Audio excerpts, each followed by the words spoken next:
மகா அவதார் பாபாஜி தரிசனம் பற்றி தலைவர் ரஜினிகாந்த் அவர்களுடைய நெருங்கிய நண்பரான திரு ஸ்ரீ ஹரி அவர்கள் தங்களுடைய அனுபவங்களை பகிர்ந்து கொண்டிருக்காரு. அவங்க என்ன சொல்லியிருக்காங்க அப்படின்னா, இது எங்களோட 24வது வருஷ ஆன்மீக பயணம். வழக்கமாக தலைவர் ரஜினியின் பட ரிலீஸுக்கு முதல் நாளே நாங்கள் கிளம்பி போயிடுவோம். இந்த வருஷத்தில் இமயமலைக்கு ஜூன் மாதமே போகலாம்னு திட்டம் போட்டோம். சூழல்கள் சரிவர பொருந்தி வரல. அதன் பிறகு ஜூலை ஆகஸ்டில் புறப்பட்டு போகலான்னு பார்த்தா அங்கே கடுமையான மழை இருந்தது. கூலி படத்தின் ரிலீஸுக்கு முதல் நாள் கிளம்புறதா இருந்தது. அந்த சமயம் அங்கே நிலச்சரிவுகள் அதிகம் இருக்குன்னு சொன்னதால் எங்களால் அப்பவும் போக முடியாமல் ஆயிடுச்சு. அங்கே இருக்கிறவங்க எங்களோட நண்பர்கள்கிட்ட நாங்கள் எப்போ புறப்பட்டு வரலாம்னு கேட்டபோது அவங்க அக்டோபர் மாதத்தில் வந்துடுங்கன்னு சொன்னாங்க. இந்த முறை நாங்கள் பத்ரிநாத்தில் நல்ல ஒரு தரிசனம் செஞ்சுட்டு வெளியே வந்ததும் பனிப்பொழிவு இருந்துச்சு. அதை ரொம்ப நல்ல சகுனம்னு சொன்னாங்க. அதனால் அன்னைக்கு இரவு பத்ரிநாத்லேயே தங்கிட்டோம். அப்புறம்தான் பாபாஜி குகைக்கு வந்தோம். தலைவர் ரஜினியின் மனசுக்கு ரொம்பவும் நெருக்கமான படம் பாபா. அந்த படத்துக்கு பிறகு தான் எனக்கும் அவருக்குமான நட்பு ஏற்பட்டது. பாபா வெளியான பிறகு அதை ஒரு வெற்றி படம் இல்லைன்னு சொன்னாங்க. ஆனாலும் தலைவர் ரஜினியை ஆத்மார்த்தமாக ஆன்மீகத்திற்கு அழைச்சிட்டு வந்த பெருமை பாபா படத்துக்கு உண்டு. இந்த படம் செய்த பிறகு தான் தலைவர் ரஜினி பாபாவை பற்றி அதிகம் தெரிஞ்சிக்க விரும்பினார். அவரோட நண்பர்கள்கிட்ட சொல்லி பாபாஜியோட ஆசிரமம் குகையெல்லாம் எங்கே இருக்குன்னு தேடினார். நான் 1982 பாபாவோட குகைக்கு தொடர்ந்து போய் தரிசனம் செஞ்சிட்ருக்கேன். தலைவர் ரஜினியின் மன்றத்தில் இருந்த சத்யநாராயணா தான் எனது இந்த பயணங்கள் பற்றி தலைவர் ரஜினியிடம் சொல்லியிருக்காரு. அந்த சமயம் எதேச்சையாக தலைவர் ரஜினியும் பெங்களூரில் இருந்ததால் நான் போய் அவரை சந்தித்தேன். அந்த கணத்திலிருந்து எனக்கும் தலைவர் ரஜினிக்குமான நட்பு ஆரம்பிச்சது. அவர்கிட்ட பாபாவை எப்படி தெரிஞ்சுக்கிட்டீங்கன்னு கேட்டபோது அவர் சொன்ன பதில் இதுதான். நான் பாபா படம் எடுத்தது எனக்கு அதிசயமாகவே இருக்குது.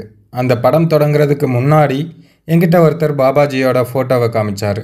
அதை பார்த்து நான் மயங்கி கீழே படுத்துட்டேன். அவர் சொன்ன கதை தான் பாபாவின் கதை.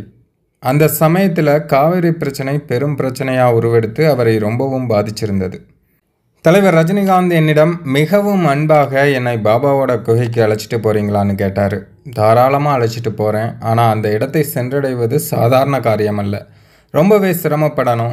மலை காடுகளில் கொஞ்ச தூரம் நடக்க வேண்டியிருக்கும். வேண்டிய வாகன வசதியும் அங்கே போதுமானதாக இருக்காது. இருக்கிற சாலைகளும் கரடுமுரடாகவே இருக்கும்னு அங்கே உள்ள உண்மையான நிலவரங்களை சொன்னேன். அதெல்லாம் ஒரு விஷயம் இல்லை, நான் சமாளிச்சுக்குவேன்னு தலைவர் ரஜினி சொல்லிட்டார். எனக்கு அவர் ஒரு நிபந்தனை மட்டும் விதிச்சார். அவருக்கு பாபாஜி குகையில் வச்சு கிரியா யோக தீட்சை கொடுக்கணும்னு கேட்டுக்கிட்டாரு. பொதுவாகவே குகையில் யாருக்கும் தீட்சை கொடுக்கறதில்ல. ஆசிரமத்தில் இருக்கும் சுவாமிஜி கிட்ட இந்த விஷயத்த சொன்னேன். அதிசயமாக அவங்களும் இவருக்கு தீட்சை கொடுக்க சம்மதிச்சிட்டாங்க. கிரியா யோகாங்கிறது பிராணாயாமத்தை அடிப்படையாக கொண்டது. எவ்வளவு முறை கிரியா யோகாவை பண்ணுறோமோ அவ்வளவு தூரம் நமது கர்மாவும் சரியாகும். இமயமலையில் ஒரு காட்டுக்குள் தான் பாபாவின் குகையும் ஆசிரமமும் இருக்குது. 2001 வரையும் அந்த காட்டுக்குள் புலிகள் தான் அதிகமாக நடமாடும். ஆனால் இப்போது அங்கே புலிகள் நடமாட்டம் குறைஞ்சிடுச்சு. டெல்லி வர விமானத்தில் போய் அங்கிருந்து கார் எடுத்துகிட்டு போயிருந்தோம். காலையில் அவருக்கு தீட்சைக்கான விஷயங்கள் நடந்தது. அதன் பிறகு குகைக்கு கிளம்பினோம். தலைவர் ரஜினியோட அவரது மனைவியும் வந்திருந்தாங்க. பாபாஜி குகைக்குள் யார் வந்தாலும் அவங்களுடைய கர்ம விதி மாறிடும். கர்ம விதி மாறினா கிரக தோஷங்கள், உடம்புல உள்ள நெகட்டிவ் வைப்ரேஷன், பாவப்பதிவுகள் எல்லாமே மறைஞ்சிடும். ஒரு புது மனுஷனாக உணர்வீங்க. பாபாவோட குகைக்கு தலைவர் ரஜினி போனதும் அவருக்குள் புது மாற்றம் நிகழ்ந்தது. அவருடைய பல கஷ்டங்கள் பஞ்சாக பறந்துடுச்சு. புது ரஜினிகாந்தாக மாறிவிட்டார். ராமாயணத்தில் இந்த மலையைத்தான் சஞ்சீவி மலைன்னு சொல்கிறாங்க. சர்வ மூலிகைகளும் அங்குள்ள மலைகளில் வளர்ந்துருக்கிறதால அங்கே கிடைக்கும் அதிசுத்தமான காற்றும் உடலுக்கு தனித்தெம்பை கொடுக்கும். முதல் முறை அவர் வந்துட்டு குகையிலிருந்து வெளியே வந்ததும் தன்கிட்ட இருந்த ஒரு பெரிய பாரம் இறங்கின மாதிரி இருந்ததுன்னு சொன்னார். ஆசிரமத்தில் சுவாமிஜி முன்னிலையில் தீட்சை வாங்கின தலைவர் ரஜினி, நான் எத்தனையோ கோயில்களுக்கு போயிருக்கேன், மகான்களை பார்த்துருக்கேன். 3000 வருஷங்களுக்கு முன்னாடி பாபாஜி வாழ்ந்து தவம் இருந்த இடத்துல இப்படி ஒரு அதிசயம் எனக்கு நடக்கும்னு நான் கொஞ்சமும் எதிர்பார்க்கலன்னு மனம் நெகிழ்ந்து சொன்னார். அவர் இங்கே வந்துட்டு போன பிறகு அவருக்கு பல வெற்றிகள் அமைஞ்சுது. அதிலிருந்து வருஷம் பாபாஜியை சந்திக்க வரதா ஒரு தீர்மானம் செய்துக்கிட்டோம். பாபாஜி குகை அருகே தான் பத்ரிநாத்தும் இருக்குது. பத்ரிநாத்தும் பாபாஜி குகை மாதிரி தான் இருக்கும்.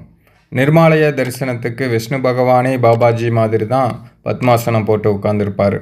அப்படி ஒரு அதிசயமான சிலையை சுயம்பு சிலையாக கருதுகிறாங்க.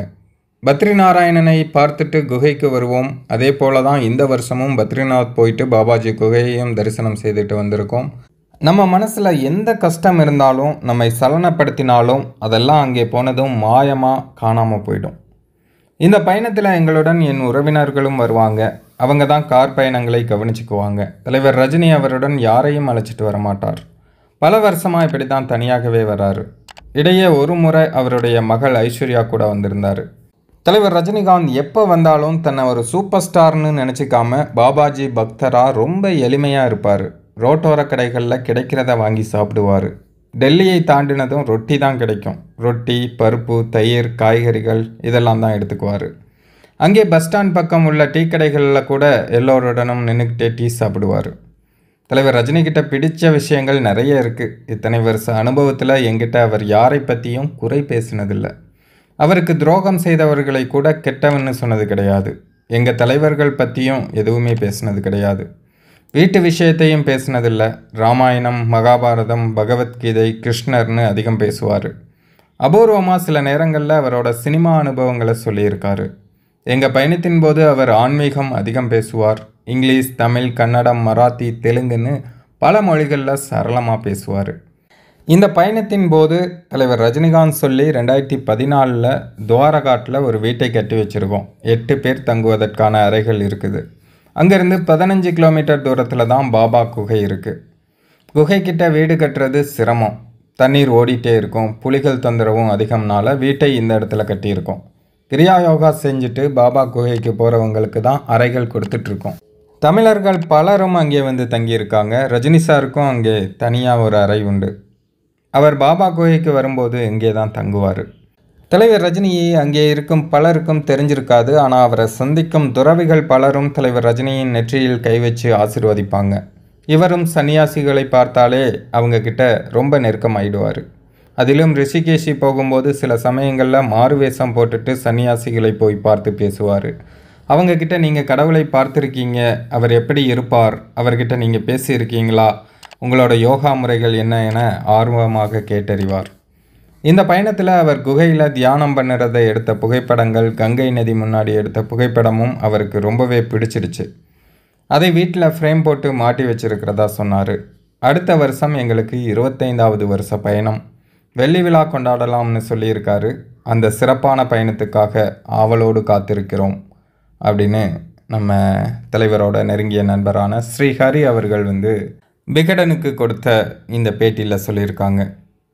தலைவர் என்னதான் ஒரு சூப்பர் ஸ்டாராக இருந்தாலும், உலகமே அவரை கொண்டாடினாலும் கூட ஆன்மீகத்தில் அவரை மிஞ்சுறதுக்கு ஆளே இல்லைன்னு சொல்கிற அளவுக்கு எவ்வளவு விஷயங்கள் பண்ணியிருக்காரு பாருங்கள்.